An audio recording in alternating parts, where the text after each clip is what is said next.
Hi, everyone. It's Miss Jen from CodeSpeak Labs. Today, we're going to code our snake story on a tablet. So when you're ready and you've gotten your tablet from your grown-up, the first thing you're going to do is click on the ScratchJr app. This app is free, so if you have a tablet at home, you can also continue working on your project there. So the first thing I'm going to do is when I see the ScratchJr home screen, I'm going to click on the home icon, which is the big orange icon at the bottom here. Now, when I do that, I'm going to see all the different projects that I've made before. Now, if this is your first time using ScratchJr, then there won't be any other projects, but that's totally fine. This is a great first project. So what we're going to do is click on the upper left. There is a rectangle with a plus sign. And what we're going to do is click that to start a new project. Now, our project is going to take place in a happy spring background. I mean, you can really use any background that you like, but I'm going to follow the story and choose a background where the snake can hang out, kind of a forested area. You look at the top middle, that's where you can see this little picture that kind of looks like a photo of a landscape. That's the one you want to choose a background.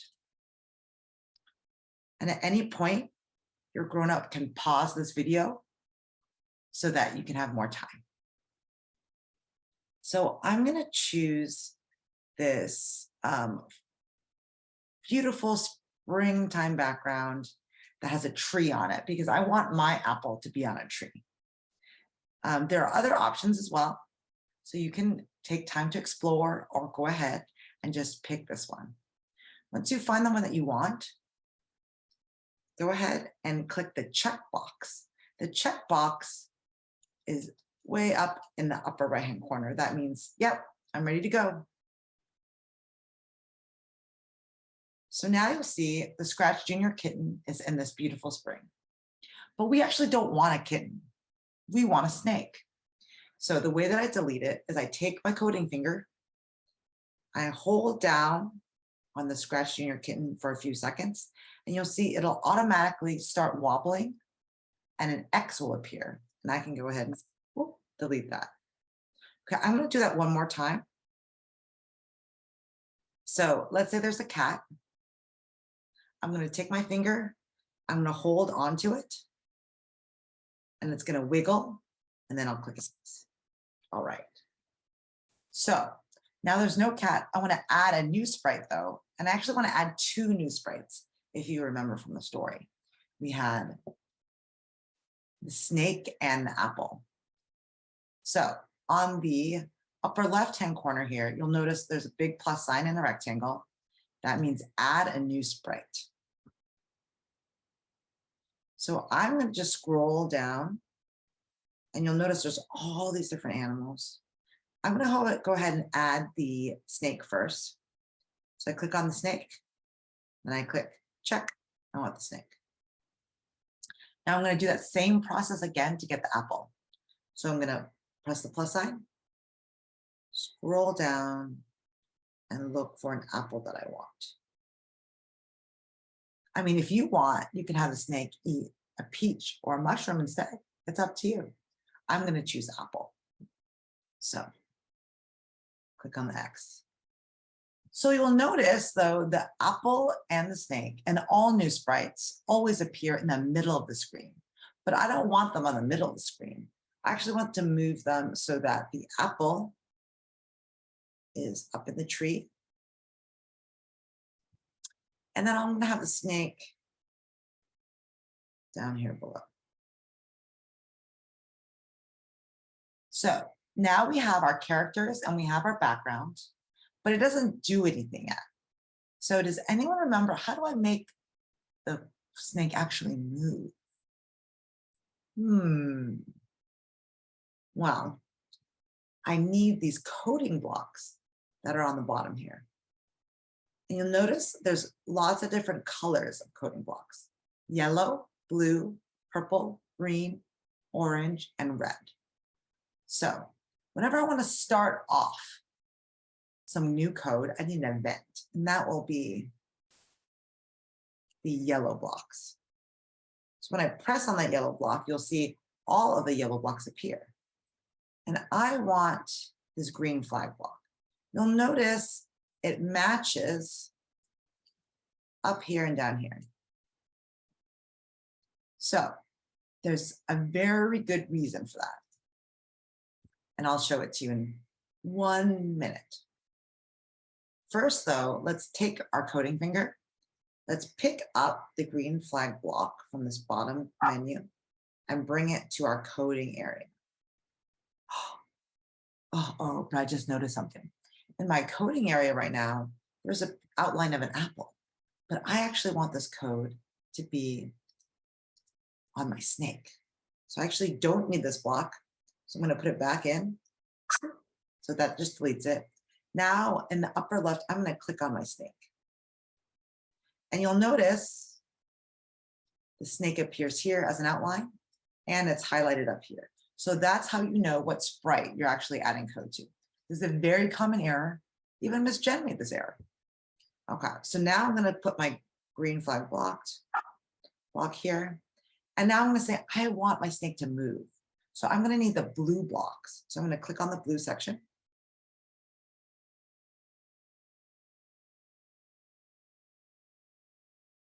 And all these blue blocks appear. So you'll notice when I move just one blue block, I connect it almost like Lego pieces. Boop. So it's only going to work if it's snapped together. If they're far apart and I press the green flag up in the right, nothing will happen. But if they're together and I press the green flag that's way up here, because green means go, then my snake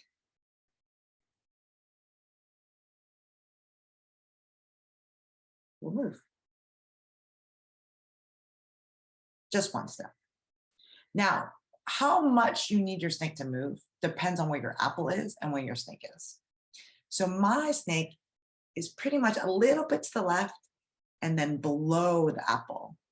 So the movement blocks I need are moving right, which I already have, and then moving up.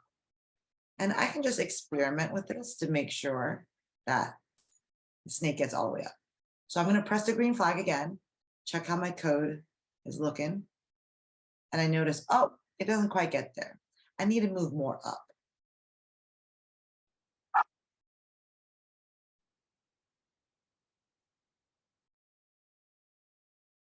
Oh, still didn't get there. Almost. So I just keep adding more blocks until it gets where I want to go. Ooh, so now the snake is at the apple. Now, what I'm going to do is make something happen when the snake eats the apple.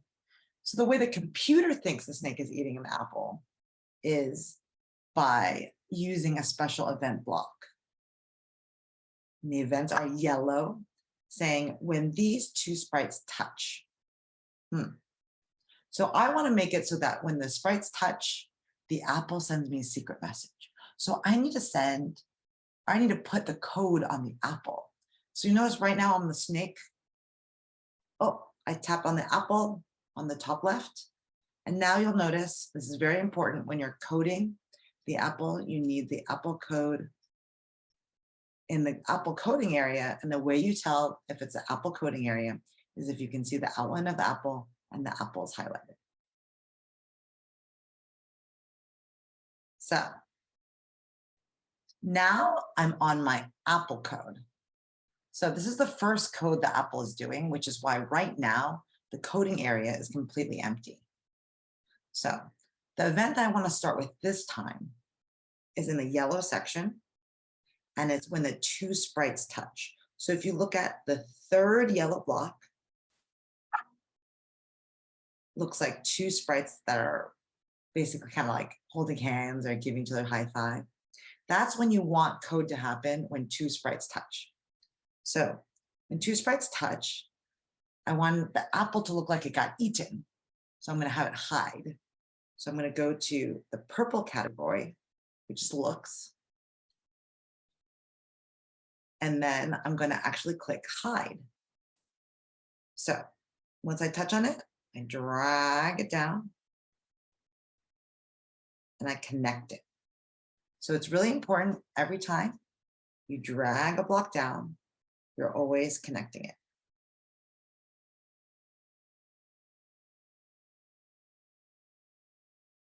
Great. So the next thing I want to happen is I want it to send a secret message. So the secret message you can actually find in the yellow category. And it looks like a closed envelope because it's sending the secret message. So I'm going to pick that closed orange envelope up. I'm going to move it over and I'm going to connect it. So you'll notice all of these pieces move together. Now I want the snake to open the letter. So I'm going to click on the snake. And I'm going to add code underneath the code I already have. It won't be touching. It'll be like building another Lego structure next to the one you have. And I'm going to say, when I open the letter, I want it to grow big. So I go in the purple look section. And instead of hiding, I'm going to make it grow big. Now the number it automatically says is 2. If you want to adjust how big it grows, you can change that number.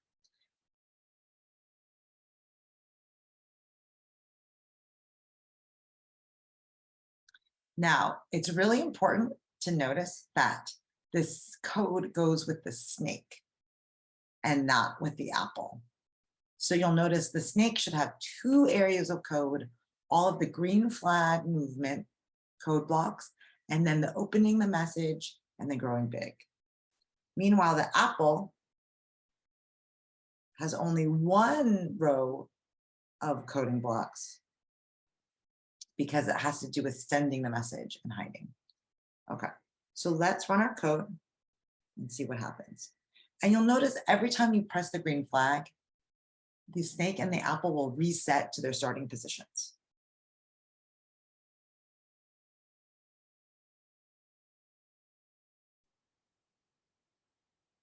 Great.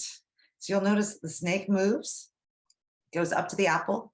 When the apple touches, it disappears and the snake gets a little bigger. I want my snake to grow a little more dramatically. So I'm going to go to my snake code, and where it says 2, that indicates how big the snake will actually grow. And so to make it bigger, I just want to make that number bigger. And you can really experiment with any number you want. I'm going to put 10 by just clicking on the number there. Oops.